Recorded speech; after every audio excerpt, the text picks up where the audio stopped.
आणि आता बातमी कोल्हापूरमधून आहे। कोल्हापुरात मुलीचं बारसं होण्याआधीच आईनं जीवन संपवलंय। कोल्हापूरच्या राजारामपुरीतल्या एका महिलेनं गळफास घेऊन आपलं आयुष्य संपवलंय। घरात मुलीच्या बारशासाठी लगबग सुरू असतानाच हा धक्कादायक प्रकार घडलाय। दरम्यान पतीसह चौघांवर हुंडाबळी कायद्याअंतर्गत आता गुन्हा दाखल करण्यात आलाय। पती सासू सासऱ्यांना राजारामपुरी पोलिसांनी आता ताब्यात घेतलंय। मुलीनं आत्महत्या केली नसून ही हत्या झाल्याचाही तिच्या पालकांनी आरोप केलाय। सासरच्यांवर कारवाई करण्याची मुलीच्या पालकांनी मागणी केली आहे। हुंडाबळीसाठी त्रास दिलाय, प्रत्येक गोष्टीला पैसे मागून घे, टॉर्चर करणं। लग्न आता 1.5 वर्ष झालं, 1.5 वर्षात एवढं टॉर्चर करायला लागले ती। एका महिन्याच्या आत आई वडिलांनी पाया पडायला लावले त्या माणसाने।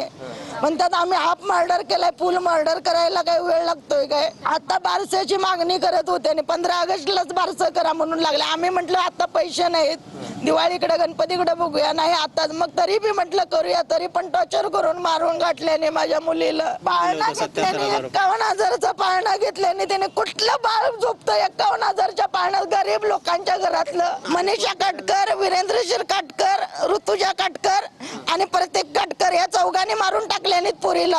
आत्महत्या करणारी जोगी पोरगी नव्हती माझी। आणि आता मी डिलिव्हरी झाल्यानंतर घेऊन जात होती तर त्यांनी म्हणायला लागले तुमच्या घरी अजिबात पाठवणार